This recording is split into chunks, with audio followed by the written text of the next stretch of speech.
Hello friends, weekend investing daily bite में आपका स्वागत है। 24 जनवरी का दिन है। मार्केट्स गिरती ही जा रही हैं। कोई बॉटम स्मॉल कैप में तो नहीं लग रहा भी है। निफ्टी भी बढ़ने की कोशिश करी उसने, लेकिन नाकामयाब रहा। तो मार्केट में कोई भी ऐसा इंडिकेशन नहीं है एज ऑफ नाउ जिससे ऐसा लगे कि मार्केट बढ़ने की कोई उम्मीद है। उम्मीद ही आप कर सकते हैं कि नेक्स्ट वीक हो सकता है, 5 दिन बचे हैं बजट में, तो शायद कुछ बजट के लिए होप क्रिएट हो मार्केट में। कुछ ये कंजम्पशन ड्रिवन जो ये बातें हो रही हैं कि टैक्स कट मिडिल क्लास के लिए होगा, उस करके कुछ कंजम्पशन स्टॉक्स बढ़ने शुरू हों, या फिर कुछ शॉर्ट कवरिंग ही शुरू हो जाए। बेसिकली जैसे मैंने आज भी कुछ ट्वीट्स में लिखा था कि जब भी मार्केट में बॉटम बनता है, उस समय कोई होप नहीं होती है, उस समय कोई रिजल्ट्स बढ़िया नहीं आ रहे होते, उस समय कोई नैरेटिव पॉजिटिव नहीं होता है, कोई उस समय बात नहीं कर रहा होता मार्केट को खरीदने की। तो वो अभी भी वैसा ही माहौल है। हो सकता है 6 महीने और वैसा ही माहौल रहे, हो सकता है 1 साल वैसे ही और माहौल रहे, कोई नहीं कह सकता। लेकिन जब भी मार्केट बढ़नी शुरू होगी, वो एक डिसबिलीफ होगी, मतलब उसमें लोगों को कॉन्फिडेंस नहीं होगा। जब भी बढ़नी शुरू होगी, क्योंकि 5% बढ़ेगी, 10% बढ़ेगी, तब तक मार्केट गिरने की ही उम्मीद होती रहेगी कि बढ़ेगी और फिर गिर जाएगी, बढ़ेगी और फिर गिर जाएगी। इतनी आदत पड़ जाती है गिरने की कि आपको जो बढ़त है, वो उसको आप डाइजेस्ट नहीं कर पाते हैं। तो टाइमिंग इसीलिए हो नहीं पाती, क्योंकि अ, हर लेवल पे आपको लगता है कि और गिर जाएगी, तो अभी मैं नहीं खरीदता। लेकिन जब आप पिछले 30 साल की हिस्ट्री देखेंगे, मैं तो 30 साल से मार्केट में हूँ, मैं देख ही रहा हूँ ये सब। हर साइकिल में मुझे ऐसे ही लगता है कि अभी अभी गिरना बंद नहीं हुआ है, लेकिन वहीं से मार्केट बढ़ चुकी होती है और बहुत देर बाद मुझे रियलाइज़ होता है कि हाँ, मार्केट में तो वहाँ बॉटम बन गया था। तो इस करके ही ये सारी structured investing, rule based investing इसीलिए काम आती है कि भई आप इमोशनली अपने मन से जो शॉर्ट टर्म बायस जिसे कहते हैं, उसमें फँस जाते हैं, कि शॉर्ट टर्म में अगर मार्केट गिरती जा रही है, गिरती जा रही है, गिरती जा रही है, तो आप उसकी अपसाइड देख ही नहीं पाएँगे, और अगर बढ़ती जा रही है, तो आपको डाउनसाइड नहीं दिखेगी।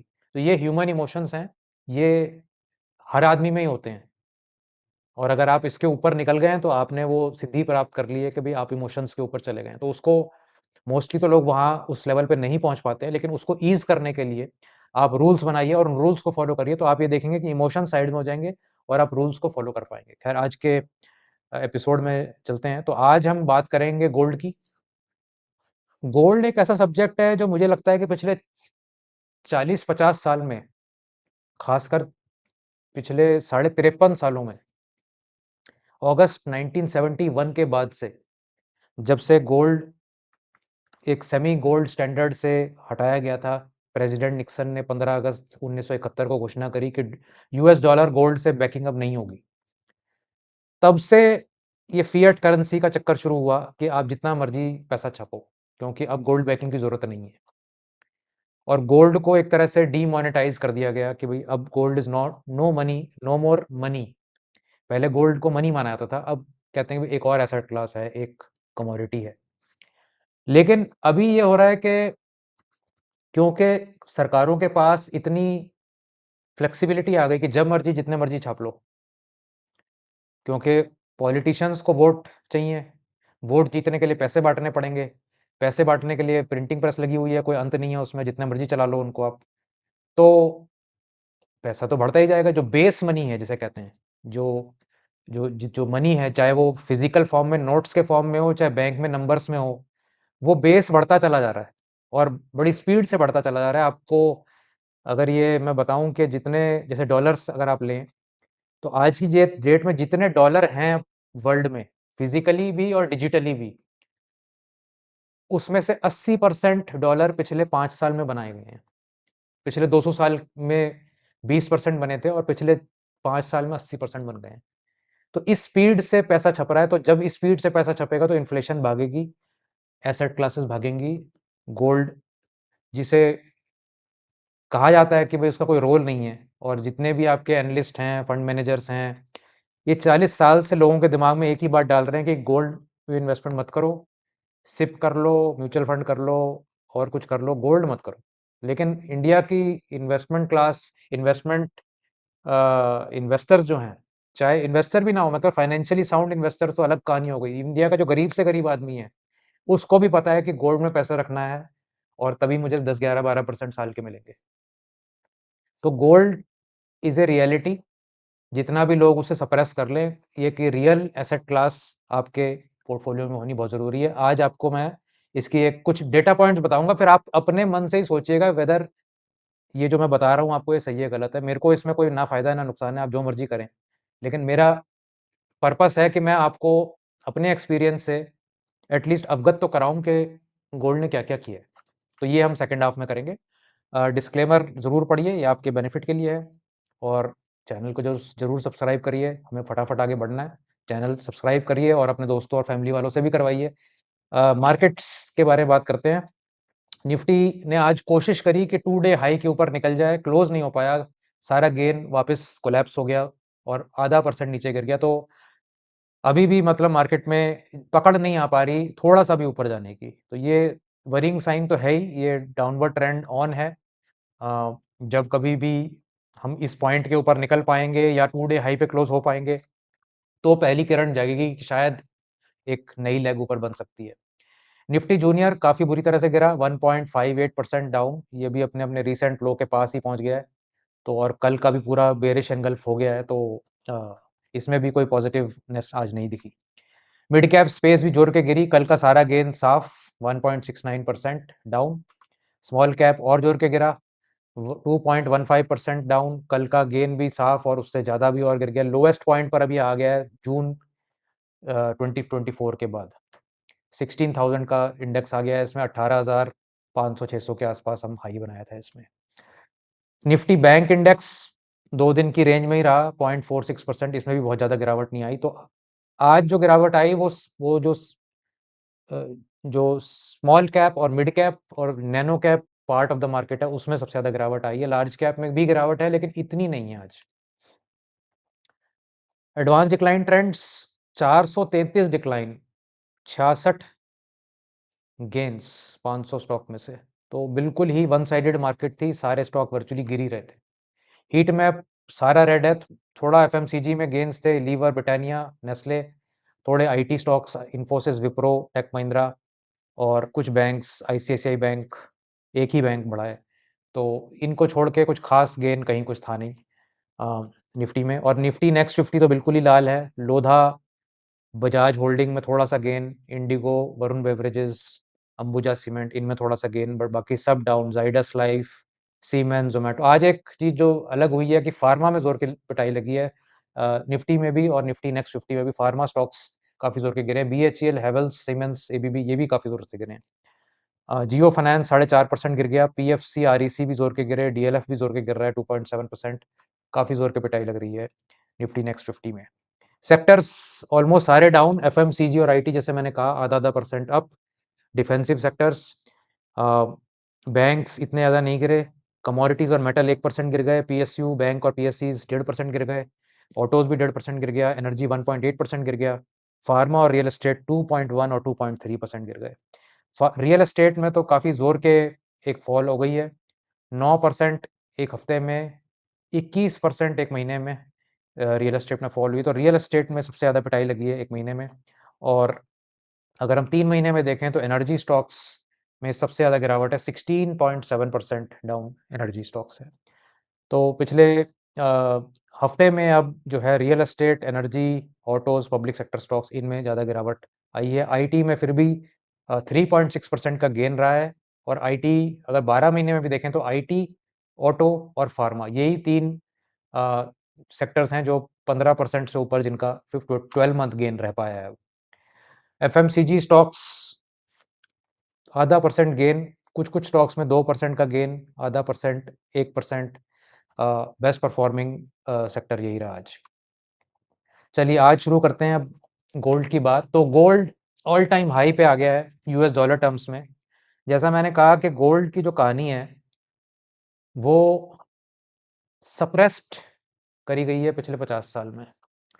गोल्ड का कोई लीडर नहीं है मार्केट में, गोल्ड का कोई चीयर लीडर नहीं है। इक्विटी के बहुत सारे चीयर लीडर हैं। हज़ारों एनालिस्ट, हज़ारों फंड मैनेजर्स, हज़ारों इन्वेस्टमेंट बैंक सब कह रहे हैं इक्विटी खरीदो, खरीदो, खरीदो, खरीदो। गोल्ड कोई नहीं कह रहा खरीदो, क्योंकि गोल्ड को अगर कोई कहेगा खरीदो तो उसको क्या फ़ायदा है? उसका तो कोई प्रोडक्ट बिक नहीं रहा है। गोल्ड तो एक ऐसी कमोडिटी है जो सब जगह हर फॉर्मेट में मिल रही है, चाहे आपको गोल्ड ईटीएफ लेना है, चाहे आपको फिजिकल गोल्ड लेना है, गोल्ड का म्यूचुअल फंड लेना है, गोल्ड की ज्वेलरी लेनी है, गोल्ड की कॉइन्स लेने हैं, कुछ भी आपको लेना है वो आप ले सकते हैं। तो किसी सोवरेन गोल्ड बॉन्ड लेने हैं, तो गोल्ड को प्रमोट करने के लिए किसी को कोई पर्सनली कोई फ़ायदा नहीं होता है, इसलिए गोल्ड को कोई बहुत कम लोग प्रमोट करते हैं। ख़ैर, तो इसका डेटा में जाते हैं। अब गोल्ड ऑल टाइम हाई के आसपास पहुँच गया है वीकली चार्ट पे। तो जैसे मैं जब शूट कर रहा हूँ, ये अभी हफ़्ता है पूरा महीना क्लोज़ होने में, तो मुझे लगता है कि ये हफ़्ता आज आज का दिन जब क्लोज़ होगा, तो ये all time high weekly close तो शायद हो ही जाएगा गोल्ड। तो ऑल टाइम हाई का ये एक आप प्रोबेबिलिटी थंब रूल मान सकते हैं कि जब भी कोई चीज़ ऑल टाइम हाई बना रही है, तो उससे डरना नहीं है। इसका मतलब है उसमें तेज़ी है, उसमें उसने सारे रेज़िस्टेंस अपने क्रॉस कर लिए हैं। अब कोई भी ऐसा नहीं है किसी पॉइंट पे जहाँ पर कोई फँसा हुआ है, किसी लेवल पे। कोई भी स्टॉक भी जब ऑल टाइम हाई पे जाता है, इसका मतलब है उस स्टॉक में कोई फँसा हुआ नहीं है, जिसने भी आज तक वो स्टॉक खरीदा है, वो फ़ायदे में ही है। तो इसलिए रेज़िस्टेंस नहीं होती उसमें। वो एक पॉइंट पे जाके अपने आप ही अपने ऑन इट्स ओन वेट गिरता है स्टॉक या सेक्टर या कोई भी इंडेक्स, लेकिन रेज़िस्टेंस खत्म हो जाती है कि भई एक रेज़िस्टेंस होती है कि यहाँ पर बहुत सारे लोगों ने खरीदा हुआ था, प्राइस बढ़ता हुआ आया, जैसे ही पास में आया इन लोगों ने बेच मारा, तो एक रेज़िस्टेंस आई वहाँ पर। वो कॉन्सेप्ट ही नहीं होता जब ऑल टाइम हाई आता है, तो एक ये कॉन्सेप्ट भी हो स आपको क्लियर हो गया होगा। 12 महीने में क्या हुआ है, 12 महीने में एस-एंड-पी 500 जो यूएस का सबसे बड़ा इंडेक्स है और जिसमें पूरी दुनिया पैसा लगाती है, और जैसे कि आपने देखा कि पूरी दुनिया से पैसा यूएस की तरफ भाग रहा है आजकल, वो बढ़ा है 25% इस साल, और गोल्ड वहाँ बढ़ गया है तो 36%। तो आप बताएँ कि इतनी हाई वैल्यूएशन पे वहाँ पे मार्केट चल रही है। लोग कह रहे हैं कि मार्केट इतनी ज़्यादा स्ट्रेच्ड है, हिस्टोरिकल वैल्यूएशन के हिसाब से और मतलब किसी भी पैरामीटर के हिसाब से वहाँ की मार्केट बहुत ज़्यादा स्ट्रेच्ड है। उस उस दौरान भी जब ये इतनी ज़्यादा स्ट्रेस्ड है, उस पीरियड में भी गोल्ड ने मार्केट को वहाँ बीट कर रखा है। तो गोल्ड का पर्पस मार्केट को बीट करना नहीं है, मार्केट जब नहीं चल रही होती, जब ठीक नहीं चल रही होती, उस समय उसको हेज प्रोवाइड करना, ये मेन गोल्ड का पर्पस होता है। लेकिन अभी गोल्ड मार्केट को बीट भी कर रहा है। इंडिया में क्या हुआ है पिछले 12 महीने में? निफ्टी 8% बढ़ा है, सफ़ेद लाइन निफ्टी की है, 8% निफ्टी बढ़ा है, 42% गोल्ड बढ़ा है। अगर हम अज़्यूम करें कि 6% की ड्यूटी होती अ, इस पिछले पूरे साल में, अगर वो 9% की ड्यूटी हटा भी दें, तो भी हम करीबन 33% के आसपास हैं। तो कोई कंपैरिज़न ही नहीं है। अगर आप इसमें आप देखेंगे कि जब से निफ्टी गिरना शुरू हुआ है, गोल्ड में और तेज़ी आ गई है। तो गोल्ड एंटीडोट है, जब-जब निफ्टी परफ़ॉर्म नहीं करेगा, गोल्ड परफ़ॉर्म करेगा। आप इमेजिन करिए कि किसी के पास सिर्फ निफ्टी था, उसने 8% कमाए। किसी के पास सिर्फ गोल्ड था, उसने 42% कमा लिए, और किसी के पास 50-50 निफ्टी और गोल्ड था, तो उसने भी 25% कमा लिए। तो ये पावर होती है हेज की। Performance of gold in major currencies, तो बाकी करेंसीज़ में गोल्ड का क्या हुआ है इस सेंचुरी में, वो देखते हैं अब। तो पिछले 25 साल में, और 25 साल कोई छोटा पीरियड नहीं होता है। 25 साल में एस-एंड-पी 6.1% सीएजीआर से बढ़ा है। गोल्ड डॉलर टर्म्स में 9.6% सीएजीआर से बढ़ा है। तो आप ये देख लीजिए कि जो वर्ल्ड की बेस्ट मार्केट है, पिछले 25 साल में गोल्ड के मुकाबले कहीं नहीं है वो। 338% ऊपर है मार्केट इक्विटी की, और 880% बढ़ गया गोल्ड। तो अब आप मुझे बताएँ कि अब कैसा लग रहा है आपको गोल्ड? और लेते हैं, आप कहेंगे ये तो एक कंट्री है, इससे क्या फ़र्क पड़ता है? यूरोप का केस देख लीजिए। पिछले 25 साल में यूरोप 12% बढ़ी है वहाँ पे मार्केट, कुल 12%। यूरो स्टॉक्स 50.4% बढ़ा है सीएजीआर। गोल्ड बढ़ गया 9.2% सीएजीआर, 808%। अब आप बताइए पिछले 25 साल में अगर कोई यूरोप में स्टॉक्स लिए बैठा है और उसने अगर गोल्ड का चार्ट, गोल्ड नहीं लिया हुआ क्योंकि सब बोल रहे हैं इक्विटी लो, इक्विटी लो, इक्विटी लो, कितनी बड़ी अपॉर्च्युनिटी मिस करी है उसने। ब्रिटेन पिछले 25 साल में 37% टोटल रिटर्न FTSE 100 की, जो कि वहाँ का सबसे बड़ा इंडेक्स है। 1.3% सीएजीआर, ये पाउंड टर्म्स में बात कर रहे हैं। गोल्ड पाउंड टर्म्स में 10.5% सीएजीआर, 1100% ऊपर। बताइए आप, क्या लेंगे आप? ऑस्ट्रेलिया चलते हैं। एस-एंड-पी एएसएक्स 200, वहाँ की सबसे बड़ी इंडेक्स, 171% बढ़ा है पिछले 25 साल में। Eight 4.1% CAGR. गोल्ड बढ़ गया 9.6% सीएजीआर, 887%। जिसने भी गोल्ड की एलोकेशन करी ऑस्ट्रेलिया में, उसका पोर्टफोलियो भागा। कनाडा चलते हैं। 22 सालों में टीएसएक्स जो वहाँ का सबसे बड़ा इंडेक्स है, Toronto stock exchange, 5.9% CAGR. Gold Canadian dollars में 10.1% सीएजीआर। आपको एक पैटर्न नज़र आ रहा है? चाइना चलते हैं। Shanghai composite 3.1% CAGR, gold 9% CAGR. कुल 111% सीएजीआर शंघाई कंपोजिट का 25 साल में, गोल्ड अप 750%। अब आप बोलेंगे, कुछ लोग बोल सकते हैं आपने एक पॉइंट चुन लिया है, वहाँ से सारी रिटर्न ऐसी आ रही हैं। आप इस पॉइंट का देखिए कि मैं कहता हूँ कि गोल्ड नहीं, अगर नहीं भी आउट परफॉर्म करता किसी दौरान, तो भी वो बहुत बढ़िया है। जब आप देखेंगे कि इक्विटी मार्केट कोलैप्स हो रही है, इक्विटी मार्केट जब कोलैप्स हो रही है, गोल्ड बढ़ रहा है। इक्विटी मार्केट कोलैप्स हो रही है, गोल्ड बढ़ रहा है। इक्विटी मार्केट कोलैप्स हो रही है, गोल्ड बढ़ रहा है। आप पीरियोडिकली भी देख लीजिए, जब इक्विटी मार्केट कोलैप्स करेगी, गोल्ड बढ़ेगा। जापान चलते हैं। जापान में 25 साल में निकाई 225 इंडेक्स 2.9% सीएजीआर से बढ़ा है, 104% टोटल बढ़ा है 25 साल में। अगर जापान में कोई मेरी उम्र का आदमी होगा, जो 1970 में पैदा हुआ होगा, उसने अपने जब एडल्ट लाइफ में आया होगा 1995 में, उसने अपनी लाइफ में इक्विटी मार्केट को वर्चुअली बढ़ते हुए ही नहीं देखा। 2.9% से बढ़ते हुए देखा है। गोल्ड 11.25% बढ़ रहा है, 1318% बढ़ गया गोल्ड। किसी ने अगर अपनी लाइफ में इक्विटी को गोल्ड से आउट परफॉर्म करते हुए ही नहीं देखा, उसका क्या कॉन्फिडेंस आएगा इक्विटी में? वो तो यही बोलेगा ना कि गोल्ड बेस्ट परफॉर्मिंग एसेट है, इक्विटी को भूल जाओ। उल्टा नैरेटिव चलना चाहिए वहां पे। फाइनली इंडिया आ जाते हैं। इंडिया में 11.5% निफ्टी का 50 सन 2000 से सीएजीआर, गोल्ड का 12.6%। मान लेते हैं दोनों बराबर ही हैं, लेकिन एक चीज आप नोट करिए, निफ्टी जोर के गिरा 2008 में, यहाँ पे सफेद लाइन को देखिए, गोल्ड बढ़ा उस समय बहुत जोर के। कंप्लीट एंटीडोट, निफ्टी तो कोविड में जोर के गिरा, यहाँ पे गोल्ड एकदम भागा। जिसे कहते हैं ना कि दवाई है गोल्ड इक्विटी मार्केट की। इक्विटी मार्केट को जब बुखार होगा, गोल्ड बचाने आएगा। Equity market down, gold up.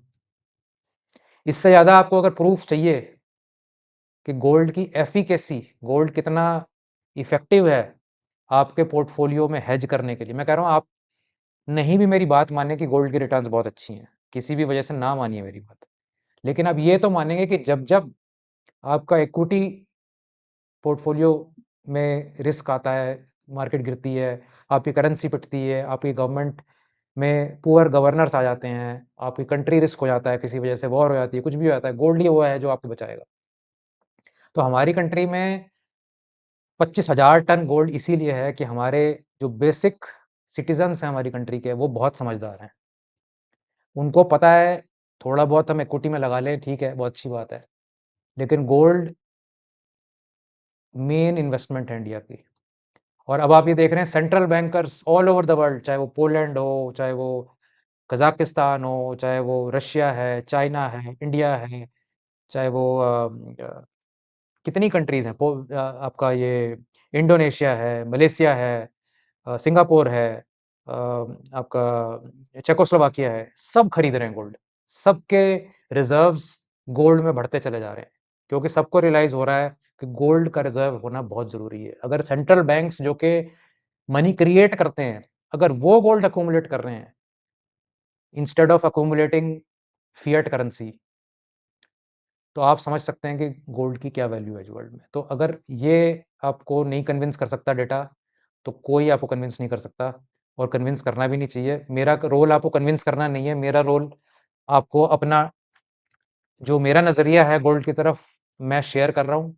जिसको अच्छा लगे, जिसको ठीक लगे, वो अपना एक्शन लीजिए। मैं कोई एडवाइज़र नहीं हूँ आपका। आपको मेरी बात मानने की ज़रूरत नहीं है, और अपने दिमाग लगाइए अपना। अपना दिमाग लगा के देखिए कि क्या गोल्ड आपके पास होना चाहिए? होना चाहिए तो कितना होना चाहिए? ये अगर आप इसकी लॉन्ग टर्म एनालिसिस करिए अपने एंड पे, अपना जो आपका फाइनेंशियल एडवाइज़र भी अगर कोई है, उससे डिस्कस करिए, अपने फ्रेंड से डिस्कस करिए। इस डेटा तो सब जगह अवेलेबल है, डेटा को स्टडी करिए और डेटा स्टडी करके देखिए कि गोल्ड इन्फ्लेशन बीट करता है क्या? इक्विटी के आस-पास के रिटर्न्स देता है क्या? हेज करता है कि नहीं बुरे टाइम में? आपको लगता है कि अगर करता है तो ज़रूर इन्वेस्ट करिए, खूब इन्वेस्ट करिए। लेकिन जो ये लोग कहते हैं कि गोल्ड इन्वेस्ट मत करो, ये बेकार है, उनकी बात मत सुनिए। अपने अपनी एनालिसिस करिए और अपनी मन की बात सुनिए, that is the only way forward. तो आप बताएँ कमेंट्स में आपको ये कैसा लगा कंटेंट? मेरा बहुत स्ट्रॉन्ग ओपिनियन है इस कंटेंट के बारे में, तो हो सकता है मैं बायस्ड हूँ, इसीलिए मैं मेरा बहुत स्ट्रॉन्ग ओपिनियन है। लेकिन आप अपना ओपिनियन भी बताइए और इस वीडियो को ज़रूर लाइक और शेयर करिए और अपने दोस्तों के साथ डिस्कस करिए और चैनल तो आपने सब्सक्राइब कर ही लिया होगा। Thank you, bye.